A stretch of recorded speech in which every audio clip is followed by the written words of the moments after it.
pay attention to my time, because when you inflict yourself on people 4 times in a 24-hour period. The other thing that causes one to think is that I'd like to be a little bit upbeat, but I really don't think that I can on this topic. So in addition to being a frequent commentator, I think I'm going to be a somewhat dour one.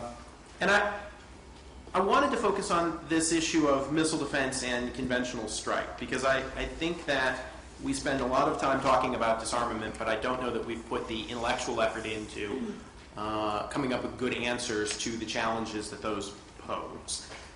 And the inspiration for this set of remarks is something I frequently hear from Russian colleagues, which is whenever the subject of disarmament comes up, the rejoinder is, you just want to make the world safe for American conventional dominance, which is a wonderful talking point in the United States, but obviously falls a little flat in Russia and China. And I think that reflects the reality that nuclear weapons continue to play a role in Russian and Chinese security.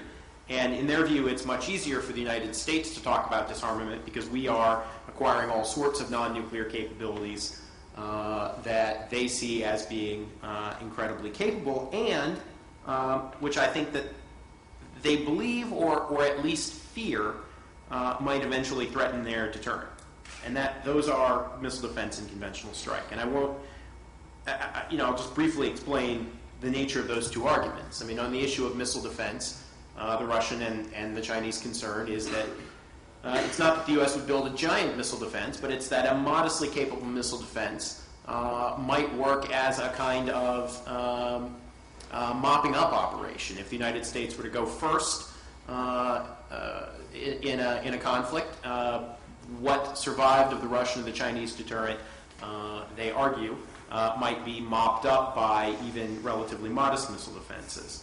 And with conventional strike capabilities, it seems to me they really do seem to believe that the United States is pursuing some kind of more usable conventional capability that might hold at risk their strategic assets. Now, I have to say, I think that both of those views are exaggerated. I mean, I really do think that the missile defense systems that the United States has planned in the near term fundamentally are directed at rogue state threats, right? The size of them is not that large. They don't really have any capability to deal with countermeasures. And, I don't believe that there's any political appetite in the United States outside of a few folks on the fringe to do large missile defenses that would be capable of negating Russia or China's deterrent. And one advantage of being on many panels is other people make contributions, and Bruce McDonald earlier today pointed out that the Perry-Schlesinger Commission made it very clear that they did not think that it made sense to try to build such a missile defense.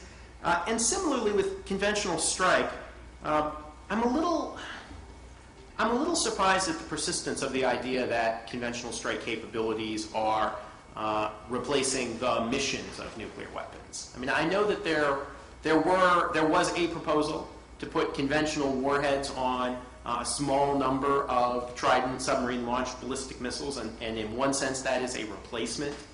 But fundamentally, they're not for the same missions. If you look at, for example, the National Academy's report on conventional strike that Walt Slocum was a part of, the kinds of missions that, at least in the near term, folks are thinking about for conventional strike really aren't missions that are currently allocated to nuclear weapons. And in fact, that's often the argument, is we'd like to be able to use a ballistic missile against a particular target because we'd like to get there quickly, but we wouldn't want to use a nuclear warhead against such a target like that, so wouldn't it be nice to have a conventionally armed missile? And I have some colleagues who have done calculations, and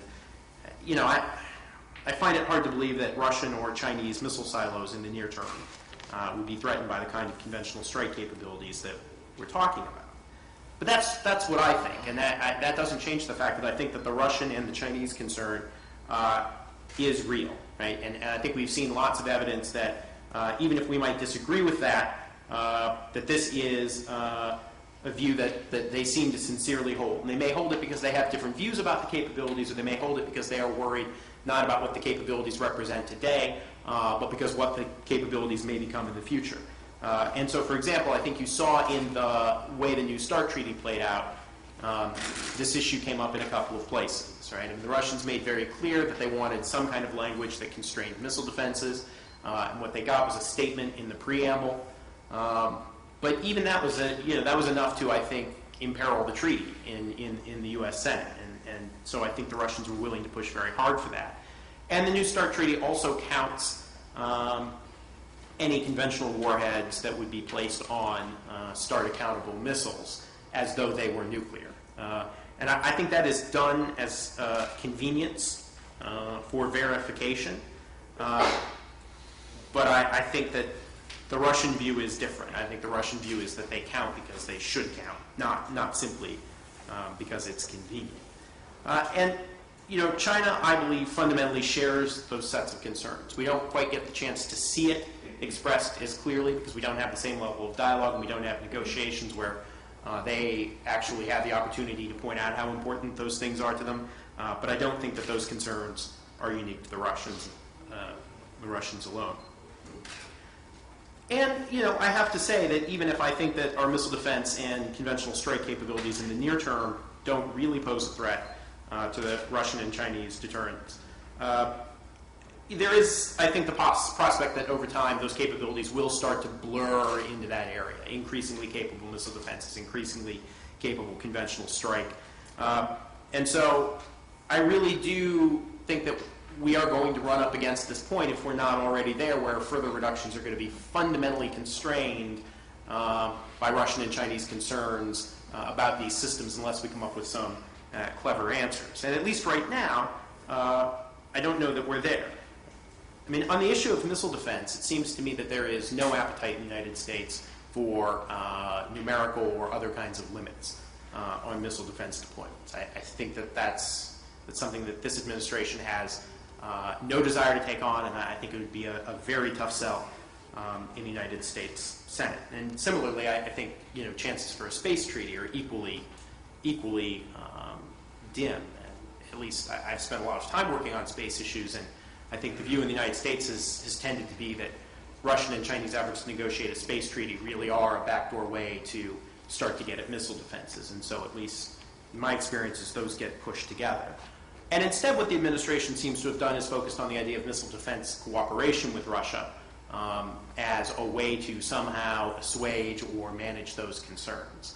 And at least in the near term, I understand the political expediency of doing this, but I am somewhat skeptical that that will fundamentally address Russian concerns about missile defenses. And at least the near-term prospects of U.S.-Russian missile defense cooperation don't seem so rosy. And there's essentially no prospect on the horizon for anything like that with China. And on the issue of conventional strike, I don't have a problem with the way that the New START treaty handled these issues, but I do think that it deferred a couple of really tough problems that we don't have answers to.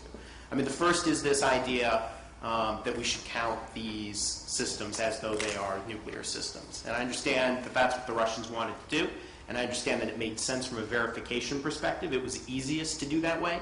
But I do fear that, at least on the U.S. side, we've ceded a little bit of that debate, and we've conceded the principle that these systems are strategic and should be counted that way.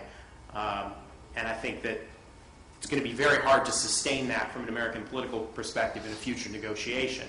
And so I think we'll have to revisit that issue. I mean, it strikes me that when you revisit issues like that in treaty context for follow-on treaties, that will be very tough. And similarly, there is this kind of looming disagreement between the United States and Russia about what would happen if the United States developed a boost glide system. Right? The U.S. position is those would not count under the treaty. And if we do that, I think the Russians will have a very different view. And again, these are at least thorny discussions that we're capable of having with the Russians. We don't have anything like this with the Chinese on such issues. So, as a result of that, I am very skeptical about our ability, at least in the near term, to undertake further reductions, let alone the kind of deeper reductions that would get us into, the sort of hundreds rather than in excess of 1,000 deployed warheads. And I apologize for being so glum. I don't want to be that glum. And I'm vaguely hopeful that in the question and answer period, people out there will have better ideas than I've been able to come up with. Because I think if we want to engage Russia and China on disarmament, these are the really tough questions. Jeffrey, thank you very much. I wonder if I can just come back to this question as an opener here, especially for Alexei and you, although Laura can certainly come in. And that's